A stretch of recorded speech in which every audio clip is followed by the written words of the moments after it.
Okay guys, good morning. Pasensya na po, tinanghali. At alas 12 na akong umuwi kagabi. Nagbantay po ng ampalaya. Nandito tayo sa farm 1. So bali yung plano, papapatag muna natin siya ng bahagya. Kasi balak natin, yun nga, balak natin balagan tong farm 1. Kaya yan, merong ating na roto na merong sudsud sa harap. Papapantay muna natin ng bagya.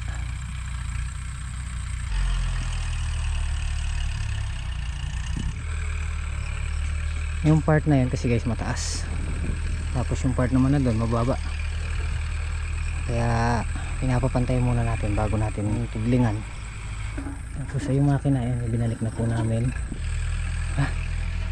Andi naman si Tatang solid.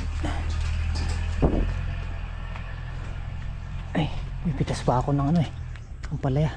So bali nagpahalaw din tayo ng okra ngayon para meron kasabay yung ibabiyahe natin. Gumanda na yung ating okra. So yun, bali iniwan muna natin yung operator doon. Ando naman si Tatang solid. Gawa ng pipitas pa tayo ng ampalaya. At dahil nga naisipan natin bumiyahe na, pag ganyan mahal yung presyo ng gulay, maaaring magbiyahe.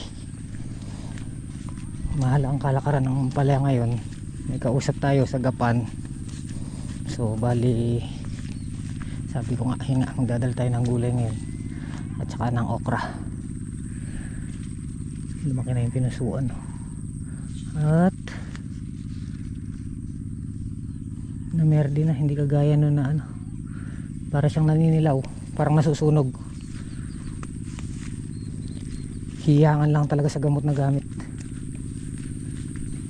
Gumanda na. Noon parang sunog yung niya, pinasuan. Ngayon kulay berde na.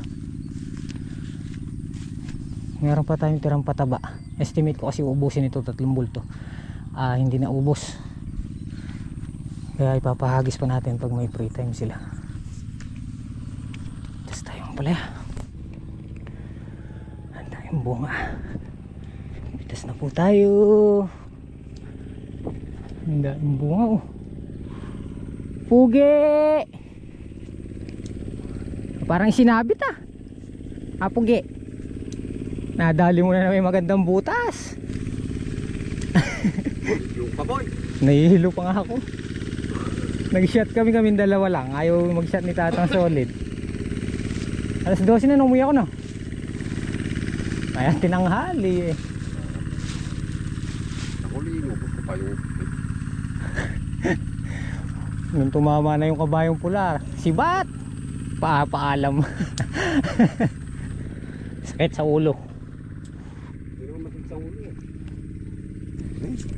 hindi ako nakapaligo kaya maging successful po sana yung biyahe natin. Malalaan.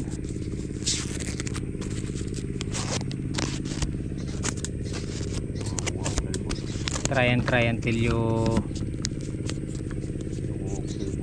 perfect.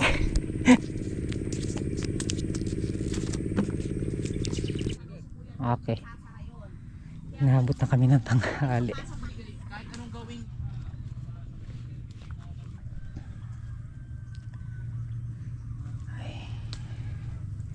Last na lang naman ilan na lang to. Tapusin na raw. Naaya ko nang kumain kanina. Alas 11. 11:30 na.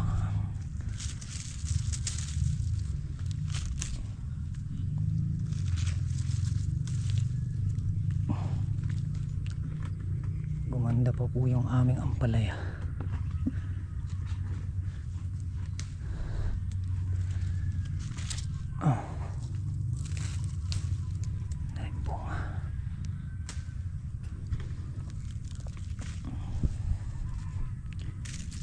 First time naming magbiyahe sa loob ng 5 taon.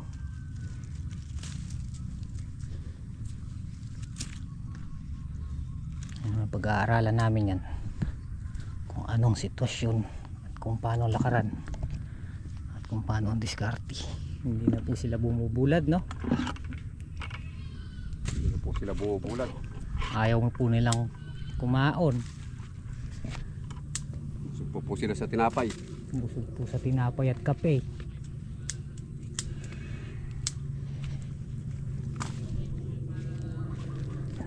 Nakakailan na yung good boy?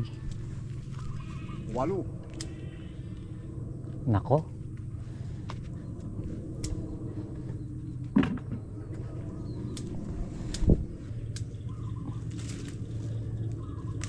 Yung susundan nito, Neboy. Yung susundan din. Yung susundan nito.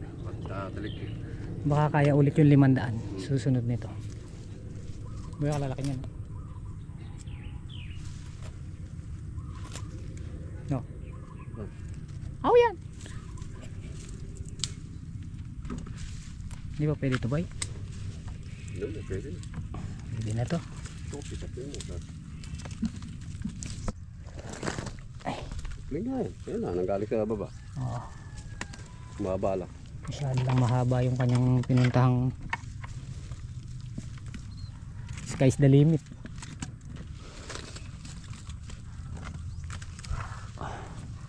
Yung ilog na ito, itabi nyo ito ah. Bakit dito ko ito? Rito. Yung kagalawin. Hahanapin ko yan. Kaganda naman pala yan, boy, oh.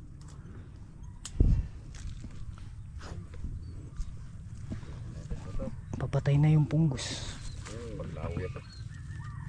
Pawala na. Putang mamagtal na ka, kakalimuan mo na. Yung pamamangan. Tanghali na, hindi pa nanunog to. Ayaw po nila. Gusto ano? Mission task finish. Pati pamangan, Okay. mo na buringgawan. Keling wanda na.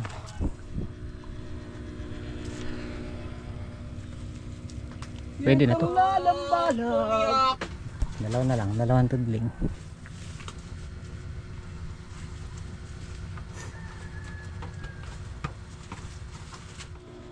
Sila rin mo, sa kapito.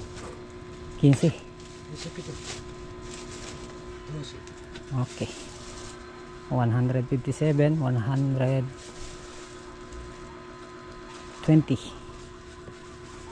Tapos yung RR. Ano? Okay. Bibilangan na lang tayo kung ilan yung biyabiyahin natin. Okay na. Isang na namin para isang pahinga na lang.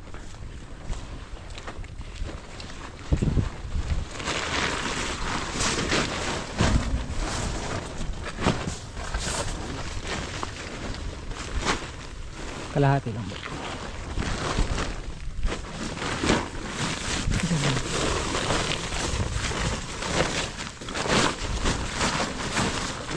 Okay.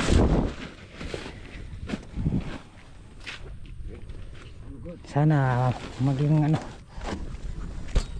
maging perfect yung unang biyahe natin.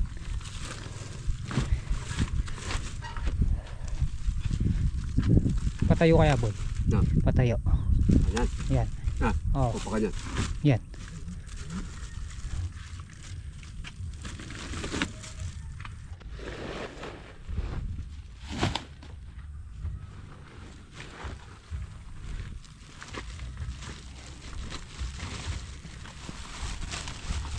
Sana maging perfect yung ating biyahe.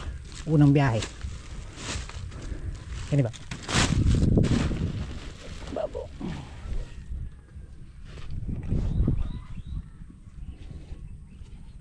May naya. Papahangin ko na lang. Bagay may bumba sa bahay. Hanginan ko na lang. Tatakpan pa natin yan. Pagdating dun sa ano. Kunin ko yung takip ng video, okay.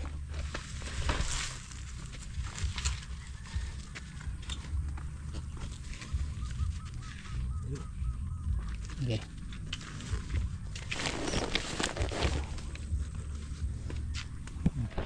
go. Sunduin natin si Mrs. Mag-i-sniper ka na muna, Bap. Kaya kaya pa sniper.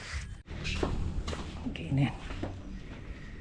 Dala rin tayo ng pambomba, ng gulong, reservang tali,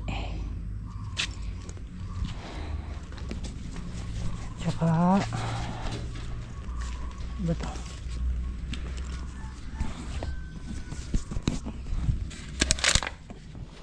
Dala tayo ng ano.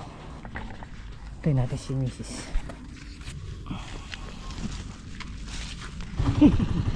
Mrs. Chito, sana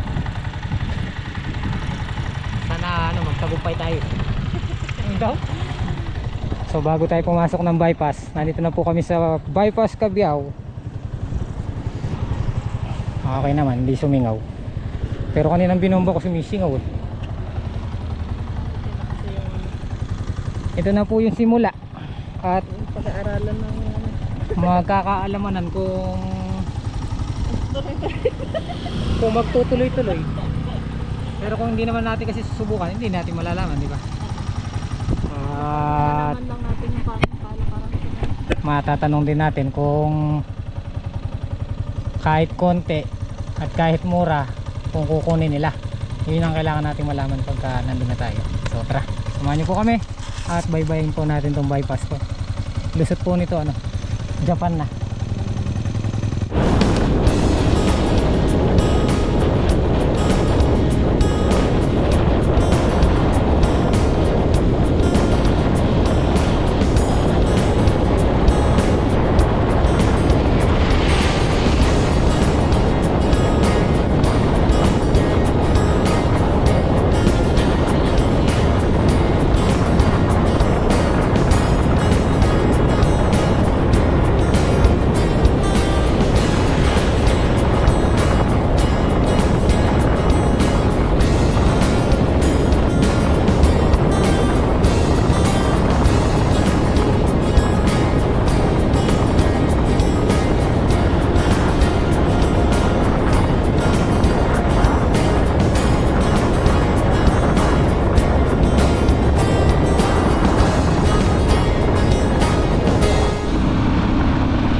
Pinapatayo natin lahat yan.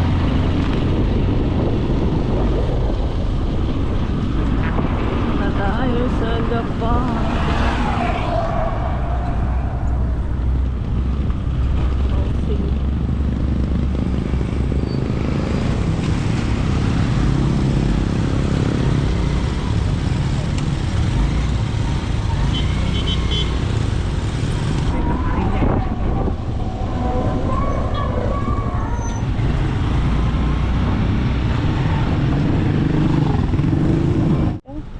Dito na po kami sa may mismong bagsakan. Ayan. Ayan. Nandito na kami sa may mismong bagsakan ng Japan. O, titignan natin kung paano yung kalakaran po sa gulay. Kung kayang i-sustain ni HB ang pagbabiyahe ng gulay. Nakikipag-transaction siya. Ayan, doon mismo ang bagsakan. Ang daming gulay.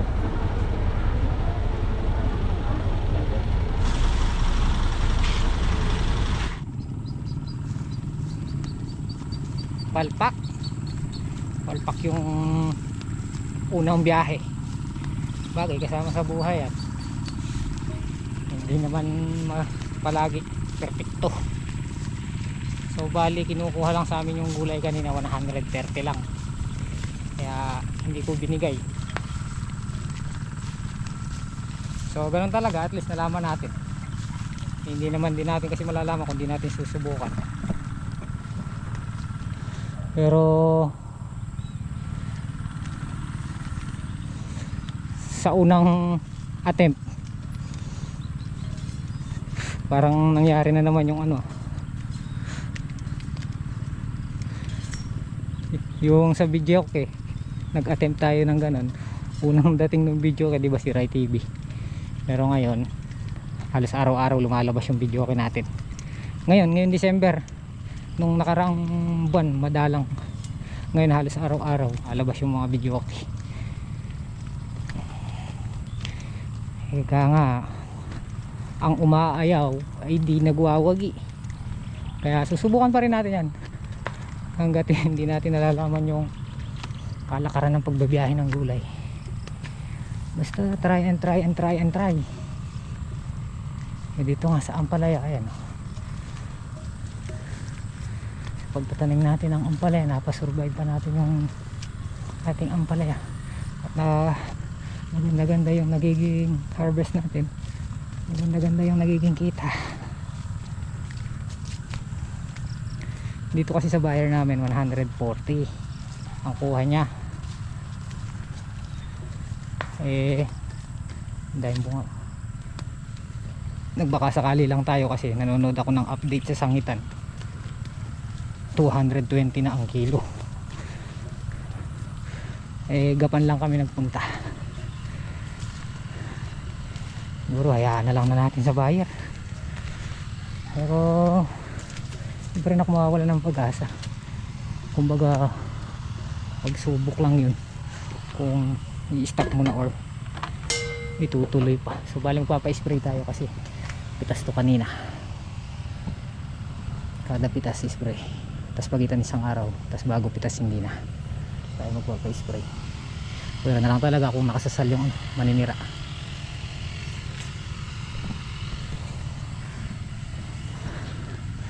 Sobrang delay na nung pagkain namin kanina, alas 3 na akong nananghalian. Ay, dahil pagkayaring pumitas, pagkayaring isakay, sumibat na kami ni Miss. Sabi ko sa Kabyaw na kami kakain. Dahil nga ibinalik natin yung gulay, binigay ulit natin sa buyer. Buti kinuha dahil kulang daw siya ng ampalaya ngayon. Kaya siya to, kaya Ate Jean, bawi tayo sa nagpitas. Maganda yung presyo guys, 140. Imagine 1.4 ang isang bundle.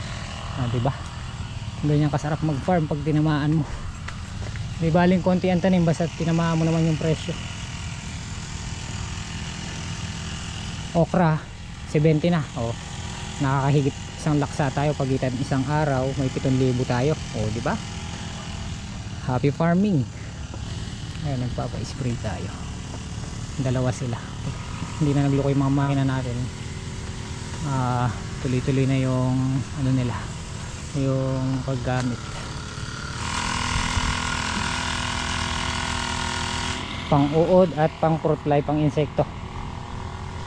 Tapos kakatapos lang kasi nito kahapon, nito ma-full yan. Ay, pahinga, pagod ang inabot sa biyahe. Pero huwag mawalan ng pag-asa.